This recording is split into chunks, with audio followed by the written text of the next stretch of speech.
Welcome everyone. Happy New Year. The presentation is about to start. The session will be recorded and will last 60 minutes. So please keep your mic muted during the presentation and turn off your web cameras. If you have questions or comments, please enter it in the chat during the presentation, and the presenter will address your question at the end.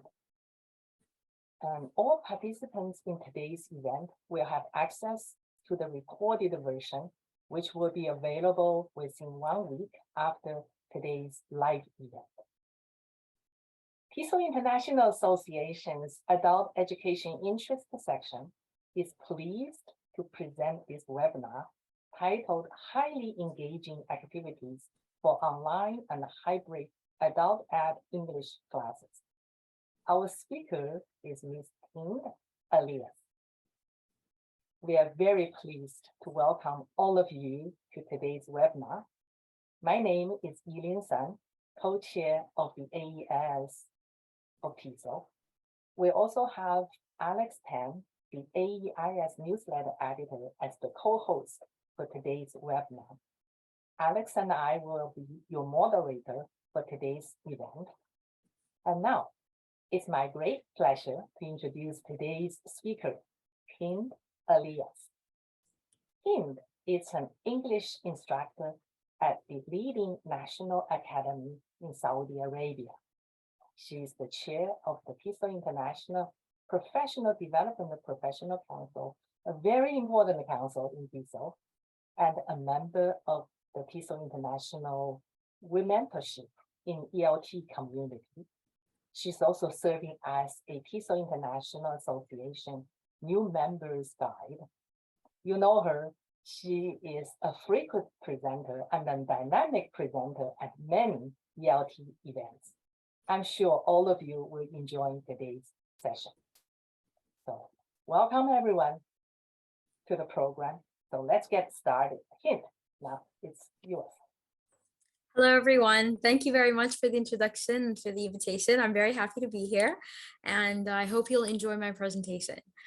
So my presentation is highly engaging activities for online and hybrid adult ed classes. So this is a little information about me. These are some of the associations that I'm part of, and I'm an English instructor based in the Kingdom of Saudi Arabia. I'm the past chair of the TESOL. I forgot to edit that. I'm the past chair of the Professional Development Professional Council, and based in Saudi Arabia. So here we have a picture. If you can see the picture, we have online classes, face-to-face classes, and we've all been in both situations, teaching online, teaching face-to-face, and we're still moving back and forth. And this presentation is going to focus on different ways we can engage adult learners online and in the face-to-face classroom. So what we need to do as teachers is to think about our students and ask ourselves two questions. So if you can type your responses in the box, what do you think our students need? First of all, what do our students need to thrive and survive in today's world and in today's classes? And what do we need to do as teachers to make that happen? So if you can type in the chat box what you think we need to do to make that happen in today's changing world. Let's give you a minute to just share your ideas and tell us what you think our students need. Exactly. Technology. We need technology. Even as teachers, we need technology, motivation and interaction to thrive. That's true. They need to be motivated, and that's our main responsibility. Digital literacy. Exactly. Resilience. All these things are really important, and all the things that you mentioned are going to be in my presentation. I'm going to talk about how we can help our students get to that stage. Thank you.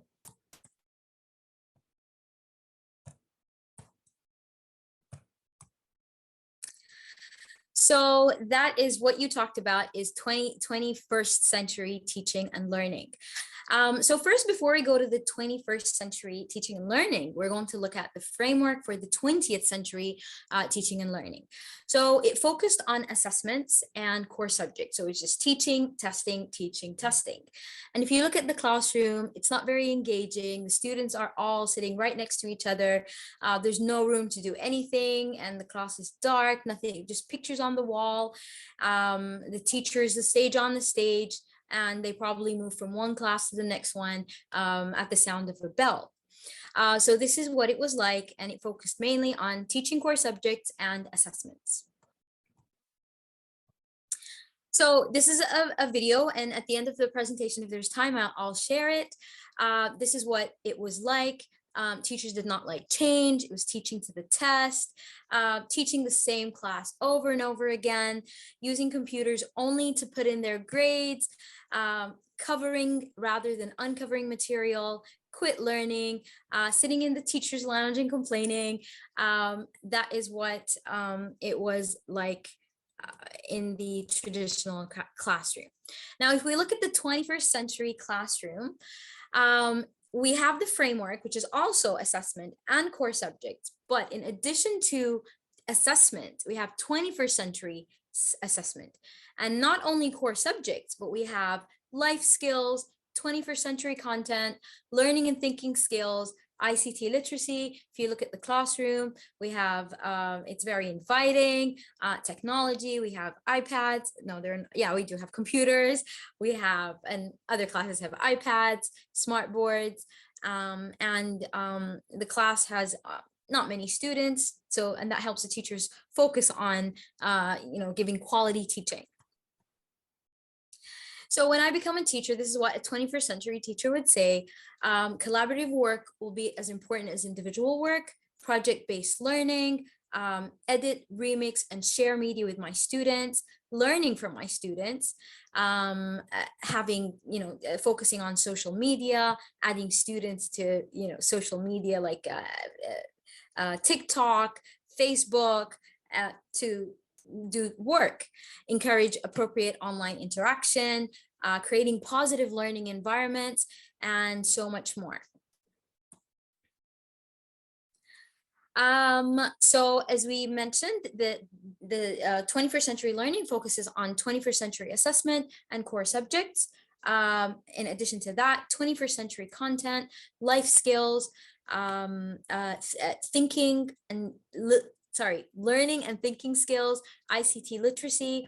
And we're going to look at all of these things and how we can use them in the classroom to create an engaging environment and motivating environment for our students. And we're going to look at different activities based on these elements. So first of all, the first element is life skills, which focuses on interpersonal and self-directional skills, accountability, social responsibility, ethical behavior, interpersonal and collaborative skills. And this is something that's really important for our students to know. It's not only about the technical information that what's written. It's about your behavior. It's about how you sit in your classroom, how you talk to your colleagues, how you deal with conflict. And these are things that sometimes our students don't really think are important, but they are. So life skills are very important. We need to focus on these skills. 21st century content, emotional and social connections to skill and content, bringing the room into the classroom and taking the student, bringing the world into the classroom and taking the students into the world, and creating opportunity for students to interact with each other.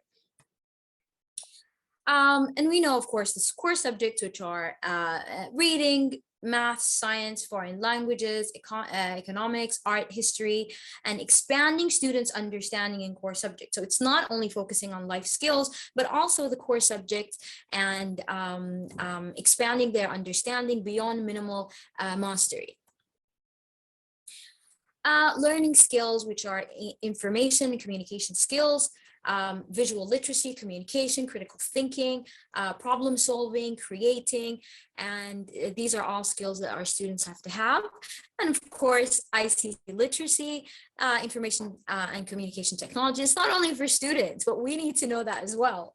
At the beginning of this presentation, the sound disappeared on my computer and I panicked. So that is something that even we need to know as educators, and try to find ways to deal with technology and the challenges that come with technology as well. Ability to use technology to support 21st century teaching and learning. And not only normal assessments, but 21st century assessments using high quality assessments that measure student performance for the elements of a 21st century education. The partnership for the 21st century learning, talked about 4 very important skills that students need to have in today's world. These are communication, collaboration, critical thinking, and creativity. And I'm going to talk about each one of these in a little more detail. So communication is sharing thoughts, ideas, and solutions. And in the technological age, it's easier, but it's at the same time, it's harder.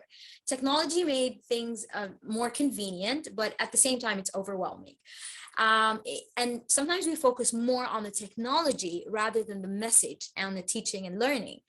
But we know that without effective communication, there's no way to get anything done. And all of these 4 C's you're going to see them in the activities that I'm going to talk about in a minute. Collaboration, which is working together, and technology has made collaboration easier. However, some breakdowns can happen. The number of choices can get overwhelming, and the actual collaboration can get lost while we pay attention to the tool rather than the actual collaboration. So instead of focusing on how I'm going to teach my students, what application I'm going to use, the most important thing is just teaching the students and using any application to reach your students. As the world gets more interconnected, collaboration will be a more and more essential skill than it already is. Critical thinking, and it's looking at problems in different ways and learning across subjects and disciplines, linking subjects, linking situations with real topics with real life situations. And critical thinking has always been a very important skill, and it allows students to make sense of present content and apply it in their daily lives. At the same time, just like we mentioned previously with communication and collaboration, in order to succeed in the 21st century, we need to know that no matter how advanced the tool is or the machine is, it's useless without a human a person telling it what to do. So we always need to remember that, and breakdowns can happen. We need to make sure that we're careful. We have a backup plan in case anything goes wrong, and critical thinking. Creativity is trying new approaches to get things done. And the 21st century is a fun time to be creative thanks to technology. We don't only use traditional ways of teaching, but there are also new possibilities. For example, instead of painting a picture, you can animate it or arrange a piece of music on a computer without learning how to play. There's so many different apps you can use on TikTok and Instagram. And I always like to use these posters, creative posters. And people always ask me, how did you do that? I don't do anything. I just put my picture and it just happens by itself. So it's up to you to utilize your own thinking power and the technology at hand to get the creative project done. So we can get our students to think about creative ways to make posters, teach a lesson, and we're going to look at how we can do that in the classroom. So Professor Michael Fullen, an educational researcher, said that there are 4, as we mentioned previously, 4 C's. Professor Michael Fullen decided that their students need more than basic skills. They need grit, perseverance, emotional intelligence, capacity to empathize with others. And that's why they decided that not only do we need the 4 C's, which are communication, collaboration, critical thinking, and what was the 4th one? and critical thinking, collaboration, communication, and creativity, but we need 2 more C's. And these are character education and citizenship. So these 2 are also were added to the 4 C's, and now they're the 6 C's of learning.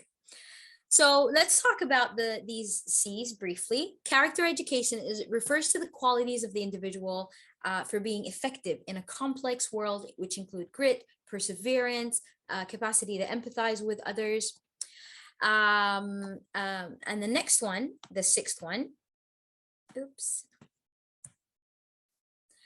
is citizenship and culture, which go hand in hand, and they focus on the importance of being in touch with everything that surrounds the individual. So the most important thing when we start our classes, when you join a new class at the beginning of the term, the most important thing is to know our learners. When we're teaching them not only when we're teaching online, but when we're teaching face-to-face, we need to know them. They can be in the class with us every day, but we don't know them. So it's really important to know them. But it's even more challenging when it's a face-to-face classroom, when the only way you can support your learners is to do online applications. So it's really important to take the time to spend time one-to-one, knowing your students. You can take them into a breakout room, get to know them one by one, talk to them, ask them questions, find out what kind of learner they are. And this is the first principle of the TESOL International 6 Principles for Exemplary Teaching of English Learners. It's knowing your learners. So it's really important for us to know our learners, and that can help us reach them, and they can actually work miracles. So let's look at some tools that are really important, and they really help in online and face-to-face classes. So there's some tools that I started using in my online classes, and then when we moved to face-to-face classes, I decided these tools are really good and they can still be used in face-to-face classes as well. So, and that is our blended classroom. So let's look at some of these tools. Google Docs, we all know Google Docs. For me, it was a miracle because I didn't know about Google Docs before the pandemic, but it's great. It saves work. Students can collaborate and work together on one document, and more than one student can use it at the same time. So it's great when we're doing writing or answering questions. Google Docs are great. So what I like to do is divide my students into groups, and they all do their writing on Google Docs, and then they copy and paste it on Padlet. And Padlet is really nice. It's the same idea, but the pages are really beautiful. You can use walls, a grid, a shelf, and they're colorful, and I really like Padlets. So we copy the work and post it on a Padlet when it's finalized, and then we discuss it together, and they give each other feedback. So Padlet is a really great tool, and it's one of my favorite tools. It's also nice to start your lesson with an activity, Quizlet or Kahoot or quizzes. These are all online platforms, and you can download them on your phones or your computers.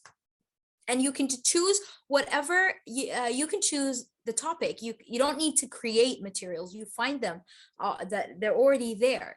Just put the title of your topic. If you're teaching past tense, just put that and you'll find hundreds of resources.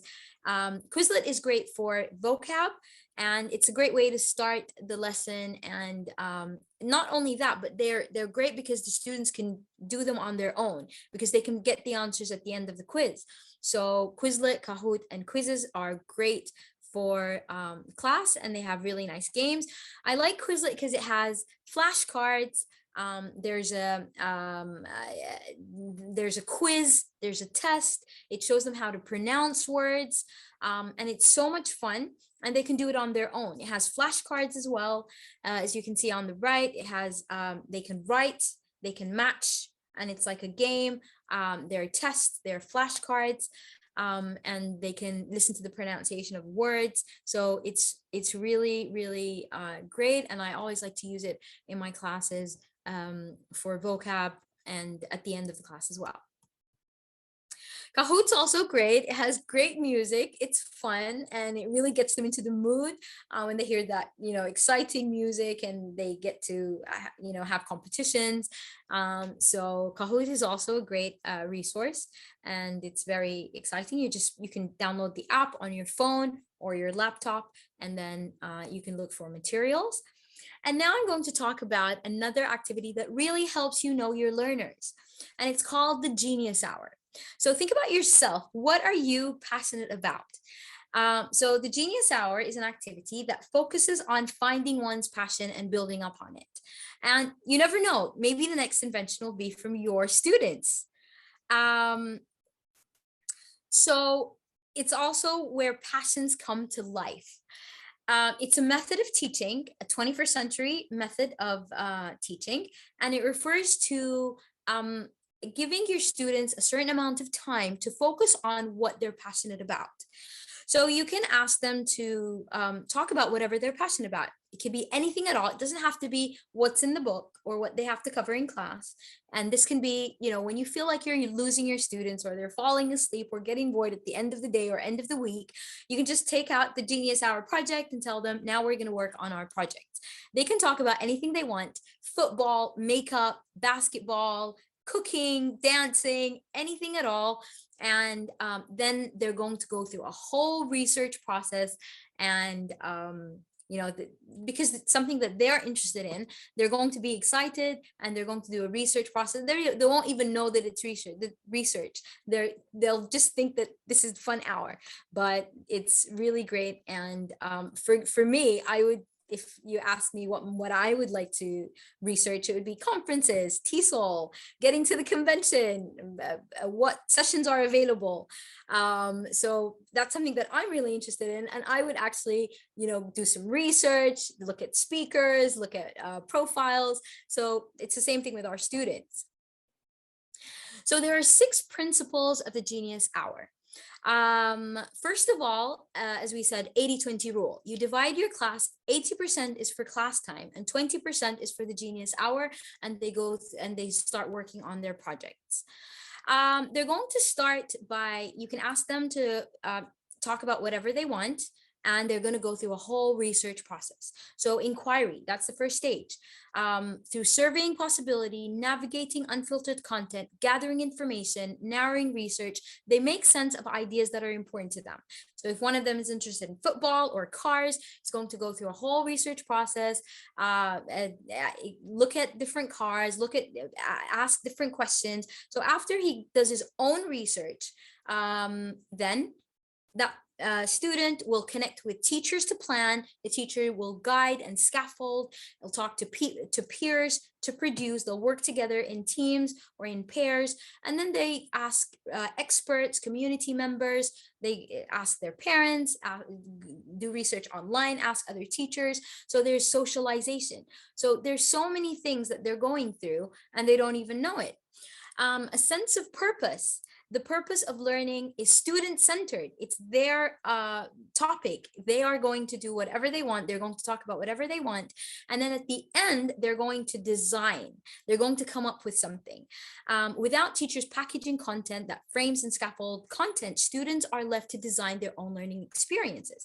And at the end, they're supposed to come up with a podcast, a PowerPoint presentation, a role play, anything at all. And they have to there's an end product, and they are going to decide how they want to do it.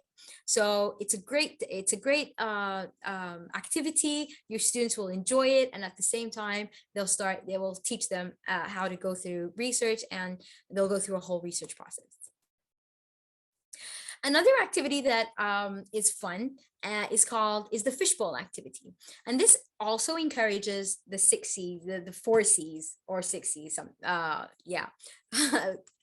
collaboration, creativity, communication, and critical thinking. It's a cooperative learning structure for small groups or partner discussions. And in this activity, let's go to the next picture. A small group is in the center, and that's the fishbowl, and the rest of the students are standing around them, and the ones who are around the fishbowl are participants, and the ones in the fishbowl are engaging in an activity, and they're modeling how it's done for the larger group. So let's look at how it's done. So as you can see in the picture, the students sitting in the middle are fishbowl participants, and the ones outside are participants. The ones inside are discussing a certain topic. Outside are just observers. They're not going to get involved in the discussion, but they're only observing their peers. They're observing the fishbowl members. You can give them notes and ask them to observe certain students. For example, each one has to observe a student. Write the name of the student you observed. How many times did he or she participate? Did that participant deepen your own learning? Did that person ask effective questions? So, and then they take notes and they evaluate the ones in the fishbowl. So let's look at how it's done. You select a topic. It depends on the level of the students. You can give them the topic in advance and they study it at home and then come prepared, or you can give them 10-15 minutes before the fishbowl and then they can start the discussion. It depends on the level. So if you're going to do it in class, you give them a few minutes to prepare their ideas and their questions and their discussion. And then 15 minutes, they're going to discuss their topics for 15 minutes. And then after that, they're going to switch roles. The ones inside the fishbowl are going to go out and the ones outside are going to go in. How are they going to do this? There are two ways. You can either use the tap system where they tap their shoulders and then they know that whenever they tap their shoulders, their peers tap their shoulders, they know that they need to switch places, or you can just say switch and then the ones inside go out and the ones outside go in, so they can know how it feels to be a participant or a member of the fishbowl. After the discussion, you can ask students to reflect on how the discussion went and what they learned from it. And they can evaluate their performance as listeners and participants. And you can ask them what they enjoyed more, if they enjoyed being in the fishbowl or they enjoyed observing. My next activity is called Think Aloud. And Think Aloud is a teaching strategy used to model how readers think as they read. It's very interesting because when we're reading, we do pause and we think about a certain word, or it reminds us about a certain situation. And this is what's supposed to happen when they're reading a text. It's metacognition. It's thinking about what you're thinking. And it's been described as eavesdropping on someone's thinking. It helps teachers verbalize aloud when they're reading a selection. For example, and this does happen when we're reading, I don't know what this word means. Let me put a sticky note and come back to this word later. Or let me highlight the word and look it up in the dictionary right away. So you model what you want your students to do while they're reading. Do you want them to underline the words? Do you want them to look them up in the dictionary? So whatever you want them to do, you model it, and then they do the same thing. So there are different ways to show thinking versus reading. You can either open the book for thinking, for reading, sorry, and then you close the book for thinking. So for example, if your story is Cinderella, once upon a time, there was an unhappy girl named Cinderella. And then you close the book. I wonder what the word Cinderella means. I'll underline the word and look it up in the dictionary, for example. Or they can stand on one side of the class for thinking, for reading, and then they move to the next side and that shows that they're thinking. So that is Think Aloud. And as we said, we can use Post-its. You can, whatever you want them to do while they're reading, you show them how it's done, and then they'll just do the same thing. And this is the Think Aloud cloud, and it's a great deal of fun. My next activity is a jigsaw, and it's also a cooperative learning strategy where students in the group, each student takes responsibility for one chunk of content and teaches it to the other group members. It's like pieces of a puzzle, and they all come together to form a complete body of knowledge. So how do we do it? We divide the students into two groups of depending on the number of topics that you have. If you have, depending on the content, you divide your lesson into 4 chunks, then you divide your students into 4 groups. Each group gets a different topic. So for example, it wouldn't be grammar, but this is just an example. If they're talking about different topics, like you'll give group number 1, present tense, past tense, future tense. These are the topics. And each group, you'll have one student who gets the present tense, another student who gets the past, a third student who gets future, and a fourth who gets present perfect. And this will be in all groups. So in all groups, you have all these topics are divided, and then they will read the topic silently, individually. They're not going to communicate with their peers. They're not going to ask questions. They're going to study their chunks, and they're just going to focus on it and underline things that they don't understand. And how are we going to deal with this issue if they don't understand and each one has a different topic? That's when they move to expert groups. So all of the students from all the groups, you take all the students who are teaching, who are in charge of the past tense, and they're going to all come together in one group. Same thing with the present tense, future tense, etc. So this is the expert group, and they're all in charge of the same topic. And this is to help, this is for them to work together. Now, first they were working individually. Now they're going to work in groups. They're going to fill any misconceptions, ask questions, any gaps. This is going to help them fill any gaps, and all important concepts will be reinforced because they're working with the same with students who have the same topic, and they're just going to discuss it and share ideas and work together.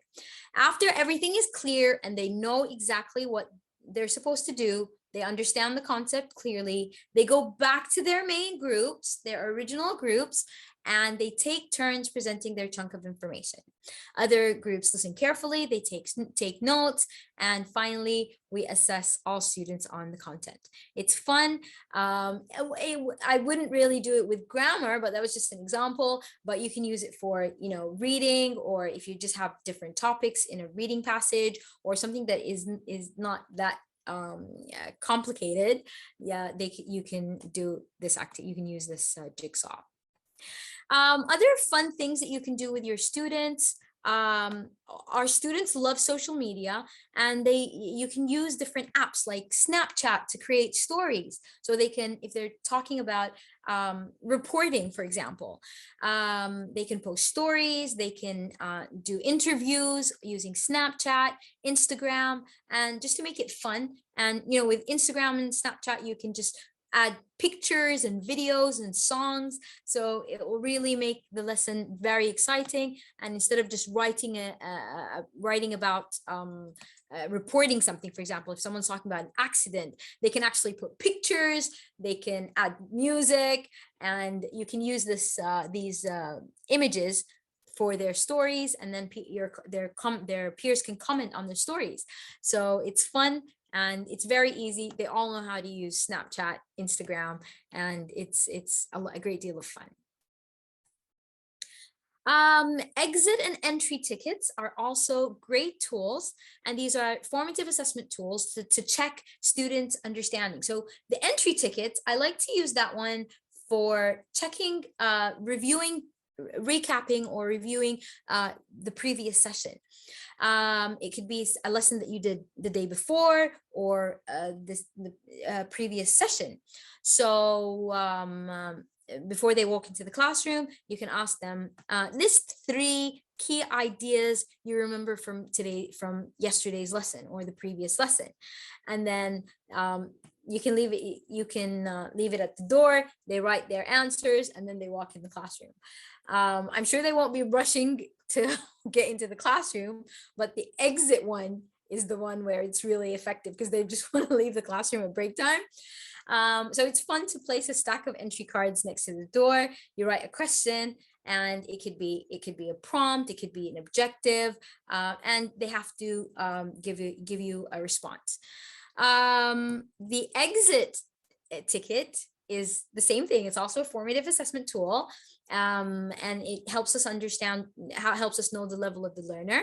And here they can write what they've learned. Today I learned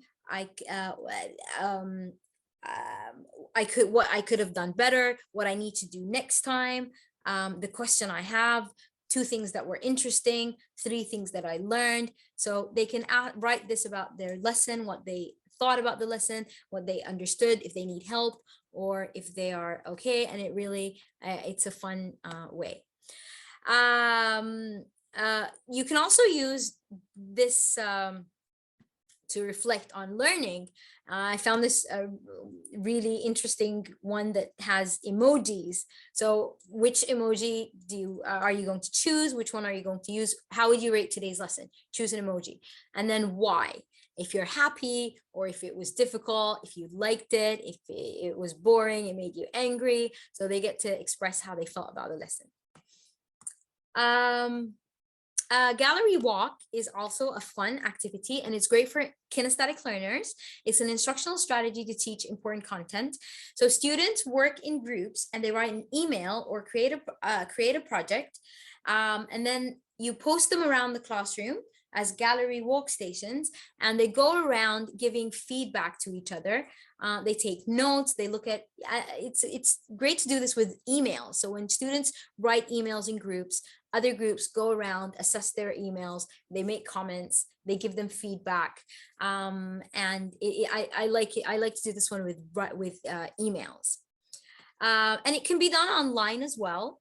So for example, before I go to the online one, it could be about different cities in Saudi Arabia where I'm based. So each one would have a station, and they go around, they get information. You can even give them a sheet with questions. They can find answers to these questions on there. Just go around finding the answers. And the first one to finish will get an award or a prize. And a virtual gallery walk would be on Padlet or Google Doc. Instead of walking around the room, they can move around in breakout rooms. You can just make them all moderators, and they can go around their breakout rooms, and that can be the walk. They reflect on each other's work, and they post their comments on their Padlet. So you're using breakout rooms, you're using Padlet, and they comment on the slides. So it's a great deal of fun for both classrooms. Color conversations is also a fun activity. You can put them in chat rooms. So if this can be done, as we said, online or in a face-to-face classroom. You can, if it's in an online class, you put them in breakout rooms, they label their classes, red group, green group, yellow group, purple group, and each one is in charge of, has a certain task. For example, the red group, they share a memory. Orange group, they discuss it when they're inside the group, and they talk about it, and then they come and report when they leave the breakout rooms. Orange group, share something that you've learned recently. Yellow group, share something that what your favorite food is and why, just to get them talking, get them discussing ideas, and it's a great deal of fun. Peer-to-peer networks. So we know that teaching online has created additional tasks for teachers, and it has increased our workload, but the key is to be creative and make divide your students into groups and put them in control, put them in the driver's seat and make them teachers. So something that I did in online classes, I had I divided the chunks of the lesson into and gave it to different students, and that student was in charge of that page for a specific page, and she was the teacher. And it was very interesting because when I explain a lesson, you have a few hands up. Some of them participate and some don't. But when it was their peer, like one of their friends, you would see all the hands going up. So they were supporting each other. So that is really a great deal. And it was really funny and it was cute because they would call each other Miss, and so it was very, very funny, and it was fun. It would encourage them to gain responsibility, and they participate and they respond to each other really well. Movie discussions. You can choose a movie, and a very short movie. Give the students a few days to watch it, or you can give them a few minutes before class. And then have an online meeting for them to discuss the storyline and the relevance to their lives. You can look at grammar, vocabulary, and link it to so many things. And this is something that we do in our IATEFL Global Issues group. We have Global Shorts Film Club, the Global Shorts Film Club, where we watch short movies, like 10-15-minute movies, and then we come and discuss these movies together. And it's really, really great. Okay, what is your hobby? And this is also like the Genius Hour, and it's amazing. You'll be amazed if you get to learn about your students, learn about what they're interested in, what they like to do. You'll be amazed. They make videos, they have so many talents. You just need to tap those hidden talents, get to know your students, and you'll really be amazed. You can search YouTube tutorials together, things that like origami, gardening, whatever they're interested in, just like we talked about in the Genius Hour, and that will make the class fun and students will really enjoy them. MTV Cribs, that was a show that I used to watch and I loved it, and it showed where celebrities would show their houses, and students can do the same thing. They can show us part and just talk about it and describe, they can talk about their restaurants, they can talk about how their day went using Snapchat, Instagram, and make reports, or you can link the grammar lesson or your English lessons to these topics. So it's fun, and it's taking the students, it's something authentic, taking the students to the real world and bringing the world to the classroom. Online word searches are fun. And whenever you're just time fillers, whenever you don't have any material left, you can just give them a crossword puzzle. You play this Tom and Jerry music that's really fast. I think it was actually Flight of the Bumblebee. That was a really, soundtrack, it goes really, really fast, and the students are like really trying to finish their activity very quickly. So they're rewarding and challenging at the same time. And it's funny, every time I would play that music, the students just start running around. They know that there's something going on and they have to complete something very quickly. So they're fun, and it's nice to add music or timers as well. There's a bomb timer, and then or a any type of fun timer that makes the students excited and gets them to try to finish their work quickly, or a stopwatch. These are all exciting things to make your class interesting.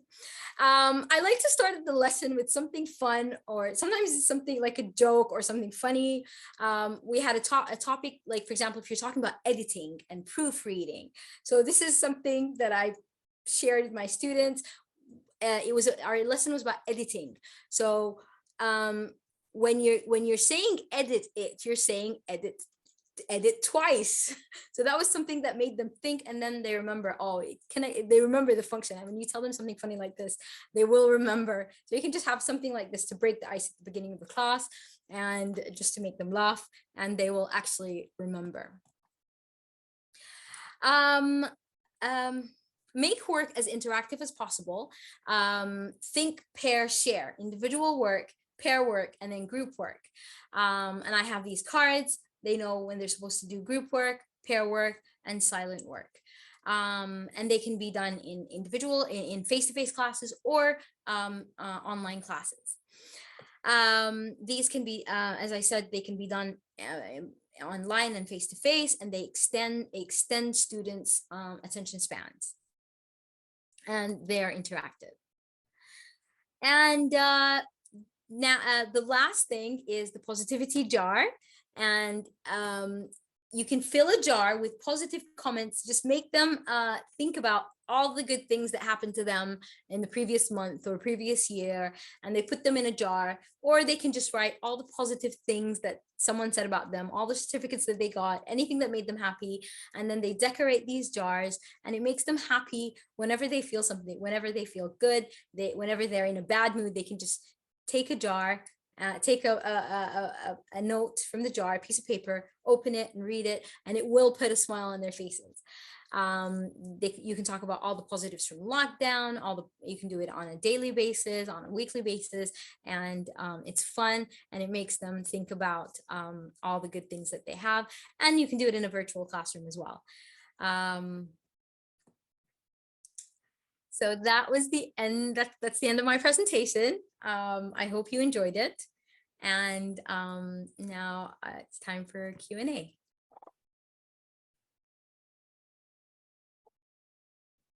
Thank you so much, Hind, for sharing such a lovely and also informative, creative ideas to Thank you. integrate 21st century skills in both online and hybrid classes.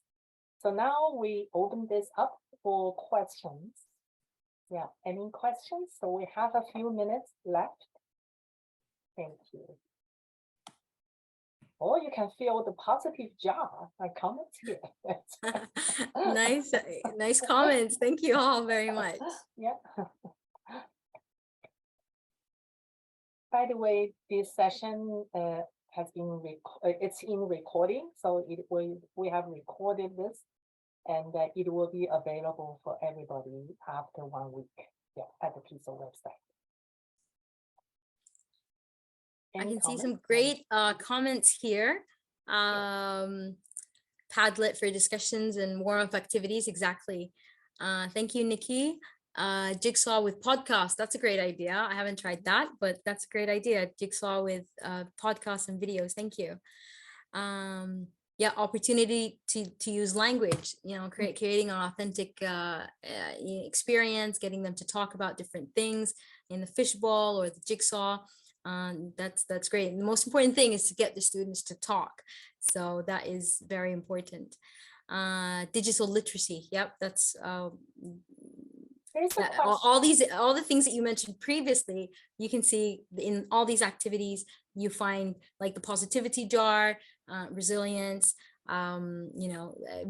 real learning needs, what they actually like to do. And when you get to know your learners and know what they like to do, you'll really be amazed. Like I had some very shy students who wouldn't respond, but when we started this Genius Hour, I found that she was very, very creative, and she was in charge of all the artwork, and that really motivated her so much.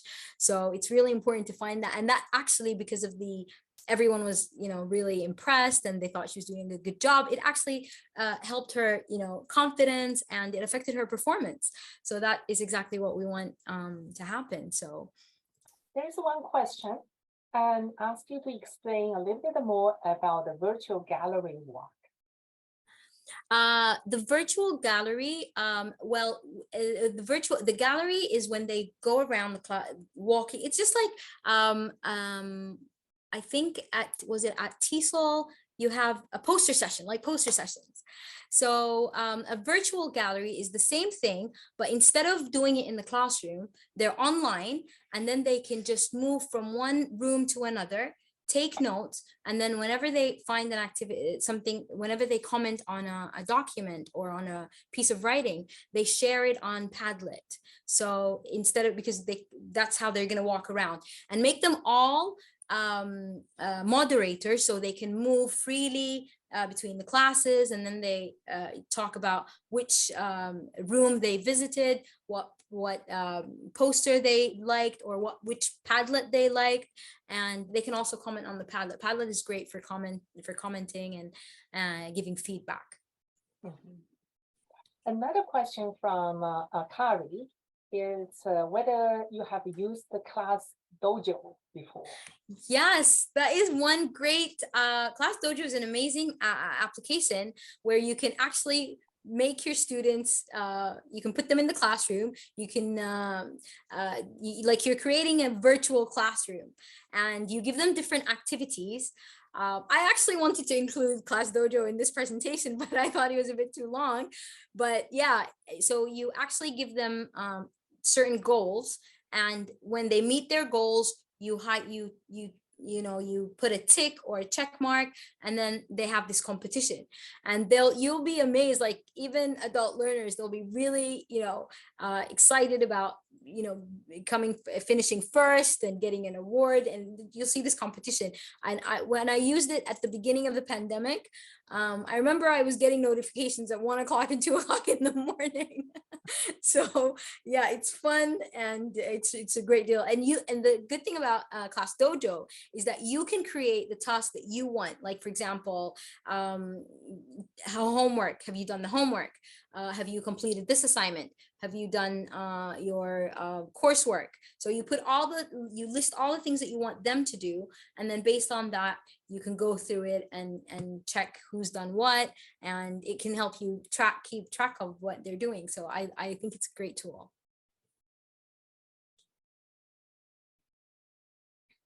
Yeah, it's like Facebook, exactly. Let's see.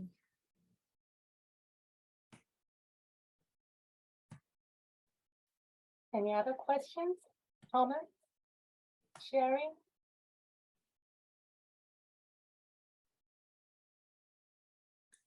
Yeah, the positivity jar is exactly the same as a gratitude jar. That's true. That's right. Yeah. And this is also something that we can do as teachers. Just make a list, make a wall, put all the certificates or all the comments that people make, nice comments. And it really does help. You just walk into your room and you find all these things there. When you're in a bad mood, you'll see all the things like positive notes and comments, and they'll really, make your day. Great.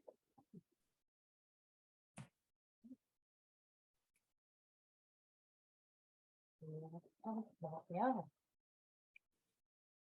Thank you so much, Kim, for sharing so many wonderful ideas. Really, yeah, I've Thank learned you a very lot. I'm much. sure all the participants, have felt the same way too. Yes, and this one, those skills, I really hope everybody could, integrate those ideas, strategies from today's webinar in your teaching, and also interacting with your students and also with your colleagues. We all have good days, bad days, rainy days, shiny days, and then keep those ideas in mind. That will keep us upbeat and always, be, the positive and then learning new ideas. Yeah. Thank you. And also thank you everyone for your participation and then for such lovely, chat discussion. So with that, we must conclude today's online program. So today's presentation was entitled Highly Engaging Activities for Online and Hybrid Adult Ed English Classes. I think it can apply to adult ed, teaching young learners, or ESP classes, all kinds of classes. Yeah. Again, a special thank you to Hint for your, Thank you so much. engaging and informative presentation. And then all the best to everybody and to you all. And in this new year, this is our first event organized by adult-based adult education interest section. And also special thanks to my wonderful colleague, Alex Tan, for, behind the scene, making sure the technology works and making sure people are here and then making sure of everything. And then, so thank you, Alex. It has been wonderful working with you. And we will have another event coming up in February. Please watch our announcement. So thank you all again, and for a happy new year, and then a healthy, productive new year as well. So this concludes. Oh, Alex, do you have anything to share? No, that's all. Thank you, everyone. Good. Thank you Okay, so much. thank Thank you you. very much. So this It's great being concludes here. the program. So let's give him another round of Thank you so applause. much. Thank you. Okay. So now Thank you. you may disconnect. Thank you.